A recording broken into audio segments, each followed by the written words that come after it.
He flew the Millennium Falcon before most of us were born. He cracked a whip as Indiana Jones and made archaeology look like the coolest job on earth. He's outlived 3 separate versions of highest-paid actor in Hollywood. But for all the box office records and all the interviews, Harrison Ford has spent 60 years doing something almost nobody in his position manages, keeping his personal life almost entirely to himself. At 83, he is still married. Still working. Still, by his own description, a working actor, rather than a legend content to rest on it. And he has still never sat down and explained, in his own words, what actually happened during the years his first marriage came apart, the same years Star Wars turned him into one of the most famous men alive.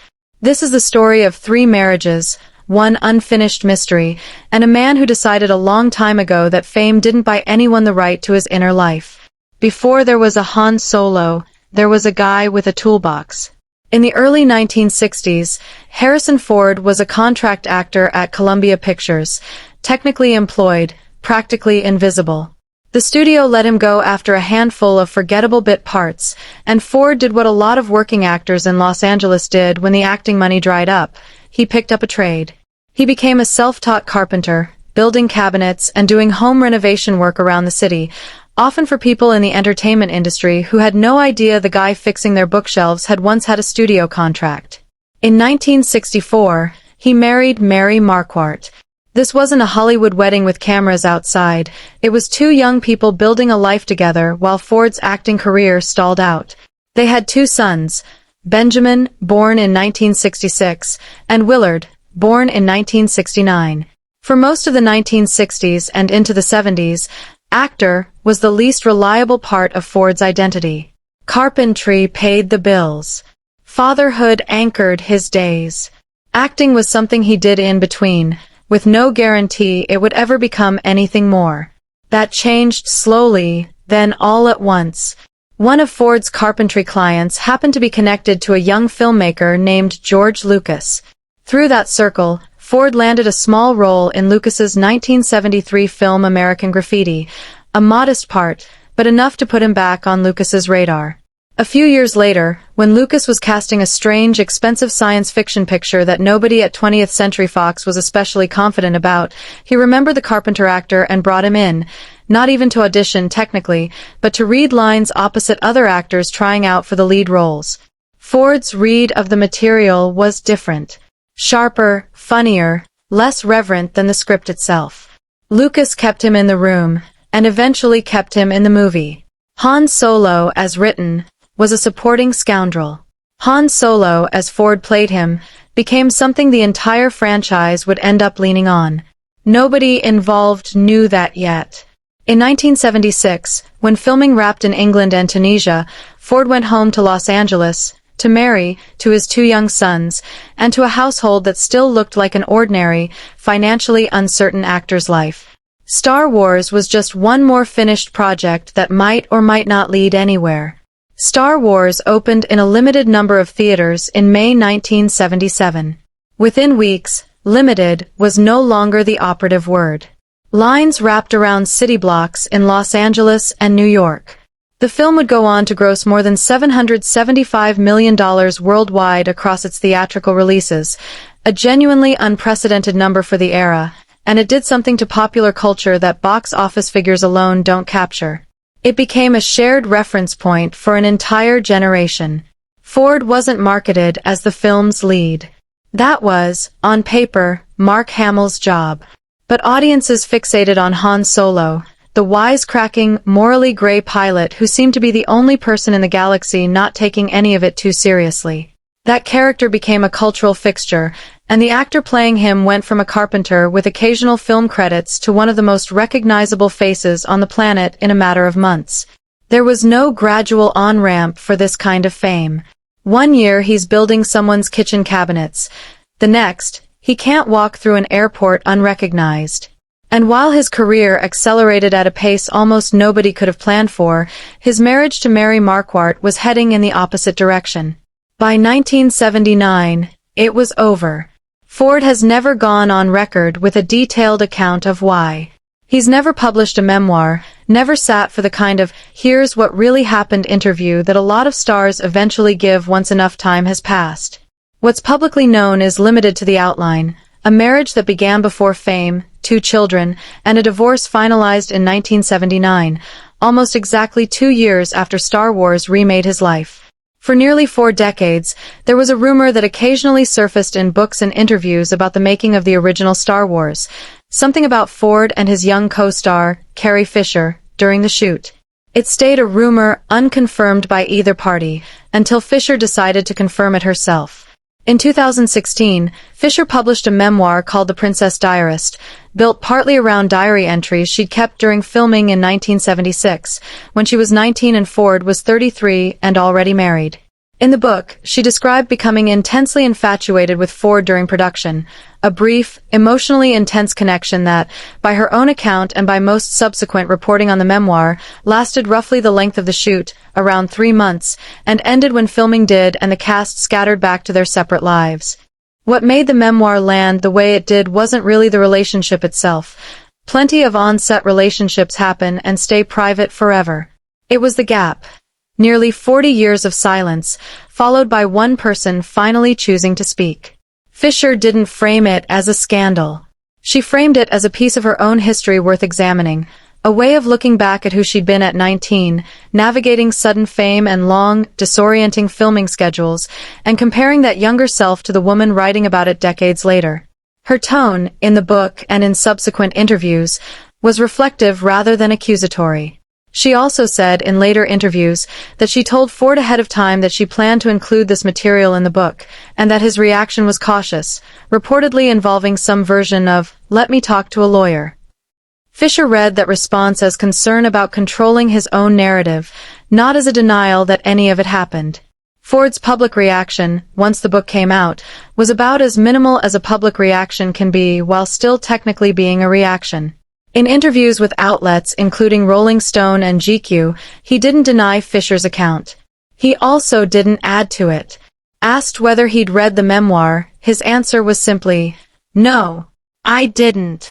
The word he reportedly used to describe the whole situation was strange.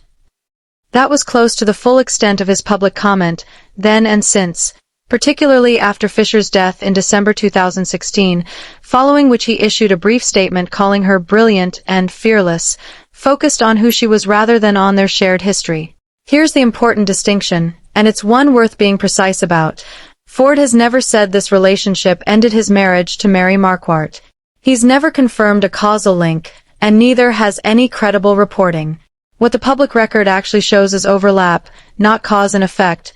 A few years in the late 1970s in which Ford's global fame, his professional workload, and his marriage were all changing at once, for reasons that likely had far more to do with the sheer scale and speed of what Star Wars did to his life than with any single relationship. Fisher's memoir, arriving decades later, became a retrospective focal point people attached to that period, but attaching a story to a moment isn't the same as that story explaining it. That distinction matters, because it's exactly where a lot of tabloid retellings get sloppy. The honest version of this story is, something happened, one person eventually talked about it on her own terms, and the other person never has, not because he's hiding some dramatic confession, but because that's simply been his policy about his private life for 50 years. By 1981, Ford wasn't an unknown quantity anymore. He was one of the most bankable actors alive, and that year's Raiders of the Lost Ark, directed by Steven Spielberg and produced by George Lucas, confirmed it. Made on a budget of roughly $20 million and shot across Tunisia, England, and Hawaii, the film became the highest-grossing release of 1981 in the U.S. and picked up 9 Academy Award nominations, winning 5.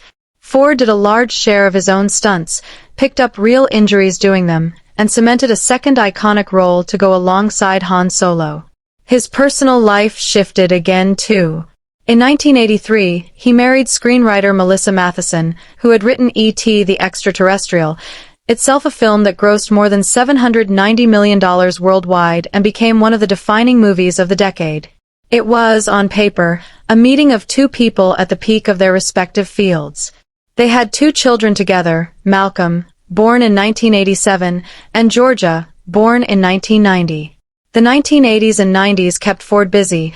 Blade Runner, two more Indiana Jones films, The Fugitive, which alone grossed over $350 million and picked up 7 Oscar nominations. But that level of output comes with a cost that doesn't show up on a box office chart: distance. Long shoots in London, across Europe, in remote desert locations, meant long stretches away from home, repeated year after year. Unlike the end of his first marriage, there was no public flashpoint when things ended with Matheson. No scandal, no dramatic revelation years later. Just, by most accounts, the slow accumulation of distance that comes from two demanding careers pulling in different directions. The couple separated in 2000, after 17 years of marriage, and their divorce was finalized in 2004. Matheson continued to work selectively as a screenwriter and kept a relatively private profile until her death in 2015, from neuroendocrine cancer, at 65. Ford didn't publicly dramatize that loss either, consistent, again, with a pattern that runs through his entire adult life. In 2002, at the Golden Globe Awards, Ford met Callista Flockhart, who at the time was near the peak of her fame from Ally McBeal. What followed didn't look like his previous relationships. It developed slowly, out of the spotlight, over several years, with far fewer joint public appearances than a typical Hollywood couple in that position. By his own account and hers, the pace was deliberate. Speaking to The Times in 2024, Flockhart recalled that first meeting with some self-deprecating honesty, admitting she hadn't grown up watching Star Wars and, at the actual moment they met, thought less Indiana Jones legend, and more, in her own words, that she was looking at some lascivious old man, wondering why he was at their table. It's a detail that undercuts the mythology in a useful way. Even Callista Flockhart's first read on Harrison Ford wasn't awestruck. Ford proposed in 2009, and the two married in Santa Fe, New Mexico, in June 2010, a location choice that, deliberately or not, kept the wedding well outside the industry's usual orbit. After the marriage, Ford adopted Flockhart's son, Liam, whom she had adopted as a single parent in 2001, formalizing a blended family that hadn't existed anywhere else in Ford's public biography. That relationship is now the longest of his adult life, together since 2002, married since 2010, which puts them past their 16th wedding anniversary as of 2026. And unlike either of his marriages before it, there's no publicly documented rupture, no tell-all memoir from either side, no unresolved question hanging over it. If anything, recent years have shown the opposite of guardedness, within limits. At the 2026 SAG-AFTRA Actor Awards, Ford accepted a Lifetime Achievement honor and, visibly emotional, thanked his extraordinary, beautiful wife Callista from the stage, along with my family, who have given me love and courage through all of it. A little over a week later, on Jimmy Kimmel Live, he made a cheeky, very PG-13 joke about listening to his own film scores in the bedroom, the kind of self-aware, self-deprecating humor that made headlines for a news cycle and got labeled, inevitably, a confession. It wasn't. It was a joke, delivered by an 83-year-old man clearly comfortable enough in his marriage to make it, on a late-night couch, in front of a studio audience. That's worth sitting with for a second, because it's a useful contrast. When Ford wants to say something about his current marriage, he says it, on a stage, in front of cameras, with his wife in the room. When it comes to his first marriage and the period around it, he's had exactly the same opportunities, for exactly as long, and has consistently chosen silence instead. That's not an oversight. It's a decision, repeated for 50 years. It's tempting, watching a headline promise that an 83-year-old star has finally confessed the truth, to expect a tidy revelation, some quote where he lays it all out. That's not what exists, and it's worth being honest about that instead of manufacturing it. What actually exists is a pattern, visible across 5 decades. Ford talks about his work. He'll occasionally, briefly, talk about his current marriage in a way that's warm but light. He does not explain his past. Not the end of his first marriage, not the Fisher relationship, not the quiet dissolution of his second marriage. Even when Carrie Fisher's memoir forced the subject into headlines in 2016, his contribution to the public record was 2 sentences and the word, strange. That consistency is, in its own way, the most honest thing about him. Harrison Ford built a career playing men who improvise their way out of impossible situations with a joke and a shrug. Off-screen, when the impossible situation is his own history, his instinct has always been the same. Don't perform an explanation for anyone. Let the work speak. Keep the rest for the people who were actually there. At 83, married for 16 years to a woman he still calls extraordinary from award show stages, Harrison Ford doesn't need anyone's version of events but his own, and he still hasn't decided to share it. Maybe that's the actual story here. Not a confession that happened, but one that, 5 decades on, still hasn't. This script is built from publicly documented biographical facts: Ford's marriages and their dates, the production and box office history of Star Wars, Raiders of the Lost Ark, E.T., and The Fugitive, Carrie Fisher's 2016 memoir The Princess Diarist, and subsequent press coverage of it, including reporting in Rolling Stone and GQ. And Ford's March 2026 appearances at the SAG-AFTRA Actor Awards and on Jimmy Kimmel Live. Where Ford's motivations or feelings aren't a matter of public record, the script says so directly rather than inventing them. No new confession about his first marriage exists in the public record as of this writing. The script is written to reflect that honestly rather than promise a revelation that didn't age.